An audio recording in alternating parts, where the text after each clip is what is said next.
mulai usaha apapun, karena kuncinya atau modalnya sebuah usaha adalah tujuan atau impian. Itu modal terbesarnya. Kalau kita ingin bekerja atau berusaha tanpa punya tujuan, itu hampa. Jadi terbuku gitu, nggak buku mau arahnya mau kemana. Nah, jadi kita harus punya tujuan ketika kita mau memulai suatu usaha. Paradigma. Nah ini, coba boleh saya tanya Pak, dengan Pak siapa Pak? Maaf di depan namanya Pak Dedi. Pak Dedi, ini gambar apa kira-kira? Oke, ini gambar orang menurut Pak Dedi. Ada mungkin yang lain, ini gambar apa? Ya? Gambar apa Pak Haji? Wah ya, ada ibu-ibu gendong bayi ya. Oke, kita buktikan. Ini gambar wajah orang. Nah betul. Ada yang melihat bahwa gambar ini adalah gambar wajah orang. Tapi ada juga yang melihat di sini ada gambar ibu-ibu sedang menggendong bayi. Ya, tepuk tangan untuk teman-teman. Jadi paradigma itu ya seperti kita melihat gambar ini. Pengertian dari paradigma tadi adalah cara kita memandang atau membatasi sesuatu yang menjadi acuan cara berpikir, keputusan dan tindakan kita. Jadi tergantung nanti cara pandang kita terhadap suatu usaha atau suatu tujuan. Oke? Dari definisi paradigma kita mulai dari cash flow kuadran. Ini cara memandang juga dari kuadran yang mana Anda memperoleh penghasilan Anda. Oke? Kita bahas cash flow kuadran apa sih? Jadi pilihan pola kerja untuk memperoleh penghasilan menurut seseorang namanya Robert T. Kiyosaki. Siapa Robert T. Kiyosaki ini? Robert T. Kiyosaki ini adalah seorang pengusaha, seorang penguasa real estate. Dia juga investor, dia juga penulis buku, dia juga konsultan keuangan. Waktu itu, waktu presidennya siapa Pak? Donald Trump. Maaf, saya lupa presiden Amerika. Donald Trump, dia Robert T. Kiyosaki ini adalah seorang konsultan keuangan kepresidenan. Nah, menurut beliau di dunia ini kita dibagi menjadi 4 golongan dalam mencari penghasilan. Ada employee, ada business owner, ada self-employed, ada business owner, dan ada investor. Nah, jadi bagi 4. Nanti bapak-bapak tergolong di golongan mana? Kita bahas satu persatu.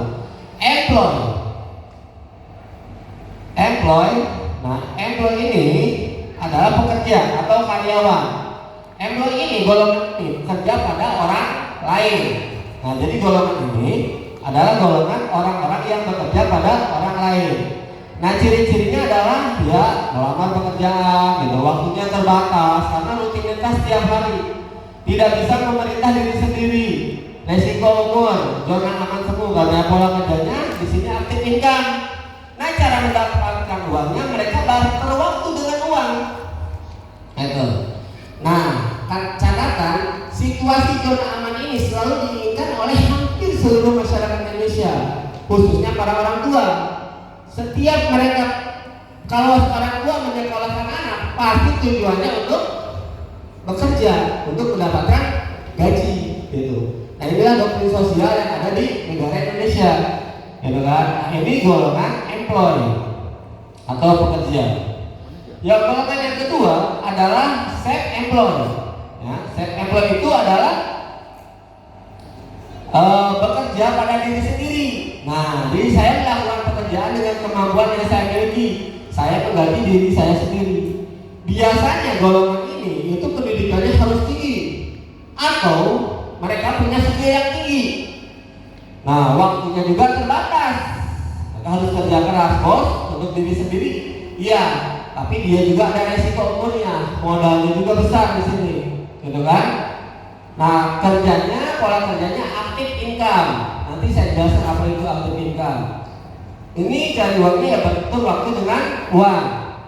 Catatannya, usaha Anda tergantung diri Anda sendiri, di mana pada saat Anda tidak mau bekerja, semua penghasilan Anda berhenti. Contoh di sini, yang set label ini adalah dokter, pengacara, pedagang, petani, dan lain-lain profesional seperti itu. Nah ini golongan kedua, golongan self employed. Golongan ketiga ada yang namanya business owner atau pemilik bisnis. Memiliki sistem yang bekerja untuk dirinya dalam menghasilkan uang. Nah, jadi si business owner ini bekerja itu dia memiliki sistem, itu cirinya. Ya cirinya dia bisa membeli atau menciptakan sistem itu sendiri. Waktunya bebas, bos untuk diri sendiri, tidak ada risiko ukur, modal besar, risikonya juga tinggi. Pola kerjanya adalah passive income di sini mulai. Sistem yang bekerja menghasilkan uang kalau di sini. Jadi sistem yang bekerja menghasilkan uang. Jadi bukan di sini kalau sudah ada sistemnya yang bekerja. Nah, kan catatannya setiap umat manusia menginginkan menjadi seorang pengusaha besar. Akan tetapi masalah terbesar adalah modal yang besar. Nah, tapi di sini kita lihat golongannya. Pemilik perusahaan besar seperti corporate, seperti yang punya Yamaha, yang punya Honda, gitu kan. Nah ini golongannya ke sini, maksudnya business owner. Atau franchiser seperti yang punya Alfamart, Indomart, McD, gitu. Ini maksudnya ke golongan business owner. Nah, di sini juga Anda bisa ya di kuadran ini dengan modal yang terjangkau, yaitu di bisnis MLM, salah satunya bisnis online bahagia. Tepuk tangan untuk bisnis online bahagia. Jadi bisnis online bahagia itu sama dengan Anda pemilik perusahaan besar, sama sejajar dengan Anda pemilik Alfamart, Indomart.